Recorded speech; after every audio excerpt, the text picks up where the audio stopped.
So I'm here with Mary Hernandez, who I call one of my Wonder Women, because she is a woman-owned business that has truly made a huge impact in our community, and actually it surpasses our community. And so I met Mary probably about 5 or 6 years ago. Maybe longer. Maybe longer, but time flies. We don't look any older, right? But anyway, and found out that she actually has a sewing company, but she also has a fumigation company. And it kind of segued off of each other. I'm gonna let Mary share her story. So share. Well, in 2005, my husband said, there's an opportunity to start a sewing company. There's a need out there because he ran a large family-owned fumigation company, which we eventually bought the branch in Santa Maria. So we started with 2 sewers. We now have 5 full-time people that sew for us. We sell all over the country. Fumigation products. We can do farming equipment, truck covers, boat covers, shade covers, all kinds of things. So we've branched out. I even have a purse line for my girly side. And then in 2008, we bought the fumigation company. And we fumigate in all of San Luis and all of Santa Barbara County. You might not hear of us much because we're subcontractors to all of the termite operators. So the termite operator comes to your house or your building and sells you the job, and we actually do the work for them. There we go. Yeah. So what we're going to do is we're going to sort of focus on the sewing portion of it right now, and then we're going to go out and we're going to visit one of the fumigation sites so you can see. But I'm going to have Mary share a little bit about what this stuff is, and those are the big tarps back there that go over the houses. So whenever you hear... Those are the used tarps. Those are the used tarps. That's our yeah. colors. Our colors are royal blue and island blue. So whenever you see something covered, you'll know it's Mission City. And then these are the new ones that are shiny and beautiful and don't stay that way long because they get drug all over. Okay, so these tarps are waiting for the rest of them to be done, but they're headed off to Sacramento to a company up there. Then we got these that are going to San Jose to a company up there. And then the green stuff that's not made yet, they're not going all the way to Florida. So we go all over. And then we make these sleeves for commodity fumigations over here. Now, what's a commodity fumigation? You know, well, it's probably something that's going in a container. They throw the pellets in there and tie them up into a big container, throw them in, so it fumigates between the United States, and if it's going to China or if it's going to Cuba or wherever it's going. Okay, so it's actually fumigating as it's shipping. Yes. Okay. And then they can just take these out and throw them away. So they're only one-time use.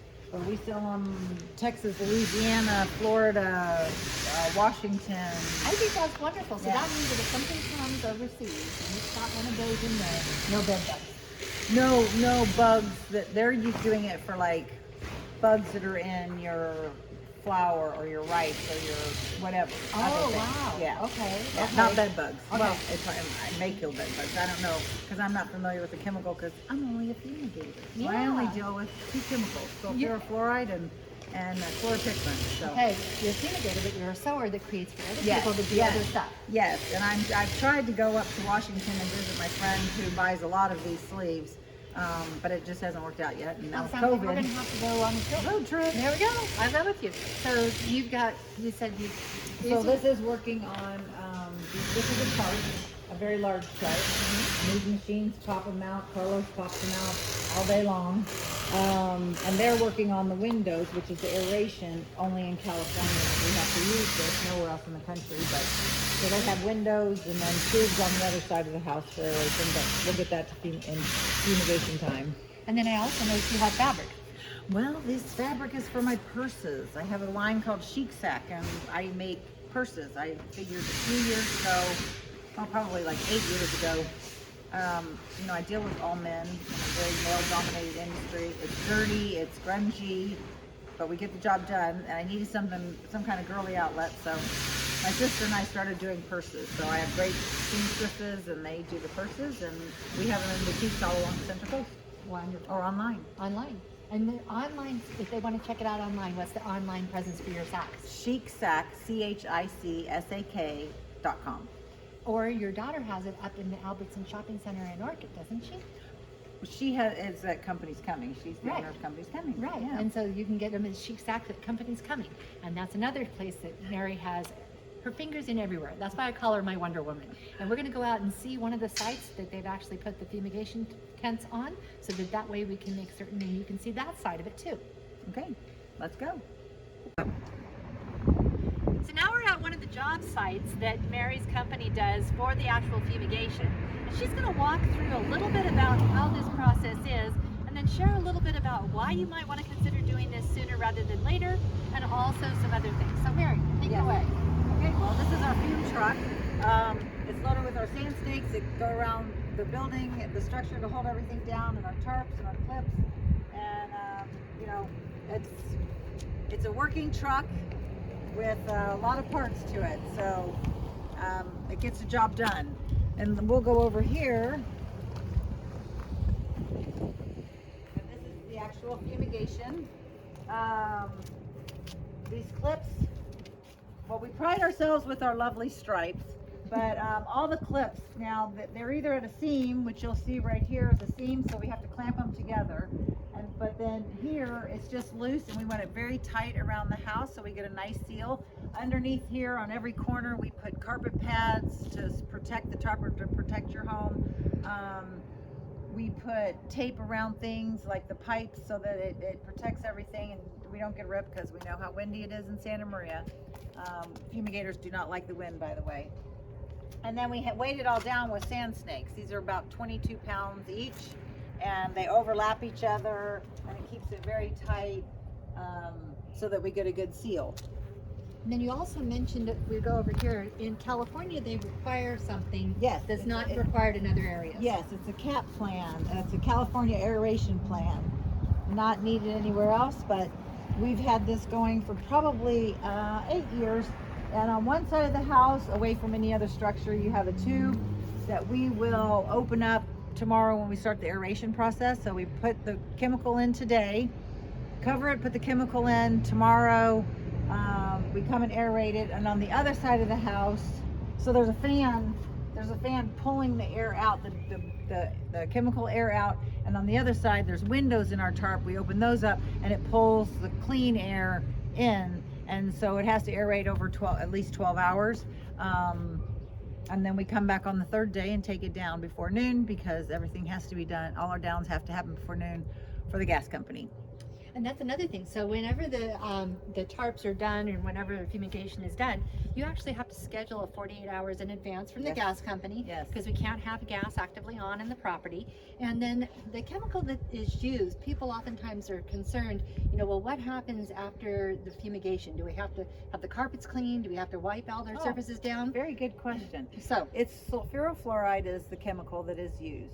And it is odorless, tasteless, colorless, and it's a very active molecule, hence why we have to put a tarp over it and fans inside to keep the molecule moving around to get into all those spots where termites, bed bugs, roaches, anything wood boring that we're trying to kill.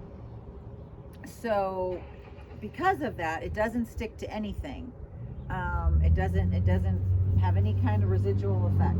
So, but then again, it's also a very deadly chemical, hence why we have to put chloropicrin in, which is tear gas, so that if somebody's dumb enough to try to break in or something, then their eyes will start burning and they'll run out of the house before the actual chemical has any effect on them. So we use two chemicals only, sulfurofluoride and chloropicrin. And that's so that if there's somebody that just has to get into a home, they're going to start crying before they start dying. That's right. Oh, good one. I like that. Crying before they're dying. There we go. That's so, good. Mary, you've had a couple of really unique and interesting types of fumigations that you've done. Share a few of those with it, because I don't think anybody would truly understand. We've done some boats, and water is a natural barrier, so we've done some boats in the Santa Barbara Harbor and up in San Luis Harbor. Those were interesting. We did the mission up in San Luis Obispo, and the most interesting one was the Parks and Recreation Department of San Francisco. Were looking for someone to do tarps because they were covering a little like a pond. A pond in what's the I can't think of the name. Golden Gate Park. Sorry, I knew there was in Golden Gate Park. So pretty big to do because the Fish and Wildlife and Game Commission was in on it and everything. And so us having the sewing department, we said, yeah, we can make you tarps, but we also have fumigators who can come up and cover the whole thing. So we spent 3 or 4 days up there in the rain covering this, putting our sand snakes down all around it. We put mesh down first, then our tarps. It was a really tough, intensive thing for us, but you know, it's kind of interesting. Came back 6 months later to take it all down, and yeah, probably that was probably the most interesting fumigation we've ever done. The main thing I want, yeah. So the main thing I want you to understand about this lady right here is she is very hands-on. She herself is one of these people that comes and helps move these tarps and put them on and take them off. And so actually, just earlier today, I was out in Happy Canyon running a crew, ran home, put my makeup on and did my hair, changed clothes for this interview. there we go. Yeah, yeah, I'm hands-on. So she's very hands-on. She's never afraid of a challenge. Should you have anything that you think could be beneficial either through the fumigation or through the sewing, this is Mary Hernandez with Mission City Fumigation of Santa Maria and Hernandez Sewing Incorporated. There we go.